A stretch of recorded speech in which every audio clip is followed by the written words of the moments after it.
Shalom saudara yang dikasihi oleh Tuhan. Renungan kita hari ini berjudul Bagi Siapa? Kita akan melihat seberapa pentingnya pertanyaan bagi siapa dalam kehidupan kita. Mari kita baca kisah dari seorang Raja Yosia yang terambil dalam 2 Tawarik pasalnya yang ke-35, ayatnya yang pertama, dan dilanjutkan di ayat yang ke-18. Kemudian Yosia merayakan Paskah bagi Tuhan di Yerusalem. Domba Paskah disembelih pada tanggal 14 bulan yang pertama. Dikatakan bahwa Yosia merayakan Paskah bagi Tuhan. Kata bagi begitu penting di setiap hal yang kita perbuat, terutama dalam hal beribadah, dalam hal bekerja, dalam hal pelayanan, dan begitu juga dalam hal menjalani hidup yang lainnya, dalam rumah tangga, dalam mendidik anak. Perlu kita berhenti sejenak dan bertanya pada diri kita sekarang, di pagi ini, di siang ini, atau kapanpun saudara mendengarnya. Saya melakukan semua ini sampai hari ini untuk siapa ya? Bagi siapa ya? Jika itu bukan untuk Tuhan, bersyukurlah bahwa kita masih diingatkan hari ini bahwa kita sedang dalam jalan yang salah. Sekalipun kita mengatakannya, kita lakukan ini untuk keluarga kok. Kita bekerja untuk keluarga. Percayalah ketika keluarga dan orang yang kita sayang menyakiti kita akan berhenti berbuat baik dan berhenti berusaha.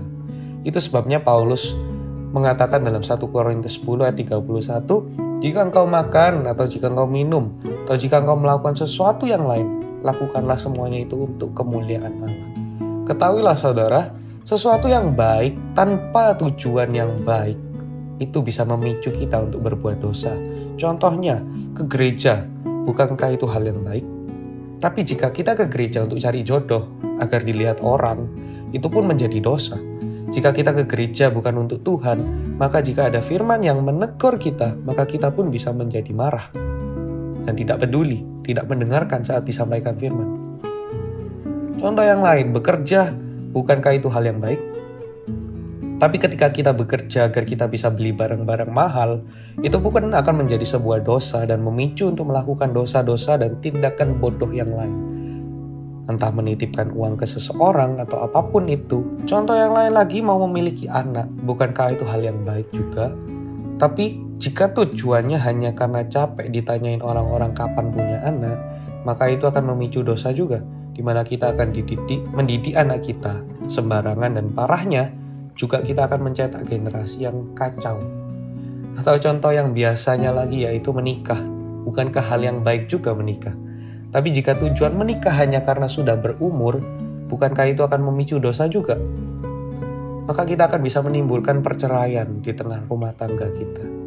Tidak menjadi berkat bagi banyak orang melalui pernikahan kita.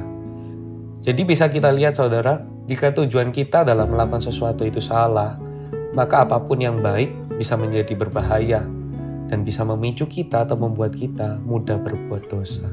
Dan ketika kita melakukan segala sesuatunya bagi Tuhan, maka kita akan mendapatkan hasil yang luar biasa juga seperti yang didapatkan oleh Raja Yosia di ayat yang ke-18. Dikatakan bahwa Paskah semacam itu tidak pernah dirayakan lagi di Israel sejak Nabi Samuel. Seorang pun di antara raja-raja orang Israel tidak pernah merayakan Paskah seperti yang dirayakan Yosia dengan para imam dan orang-orang Lewi dengan seluruh orang Yehuda dan Israel yang dapat hadir dan dengan penduduk Yerusalem. Kita bisa lihat hasil yang diterima oleh seseorang yang melakukan sesuatu bagi Tuhan. Dari sini kita bisa belajar saudara, betapa pentingnya sebuah pertanyaan, bagi siapa? Kita ajukan pada diri kita setiap saat kita hendak melakukan sesuatu. Karena tujuan yang benar dalam melakukan sesuatu bisa menuntun kita melakukan dan meresponi segala sesuatunya dengan benar, sehingga akan menerima output yang baik juga. Tapi sebaliknya, jika kita melakukan segala sesuatunya dengan tujuan yang salah, sekalipun hal yang kita lakukan itu baik, itu akan menjadi bencana bagi kita. Tuhan Yesus memberkati.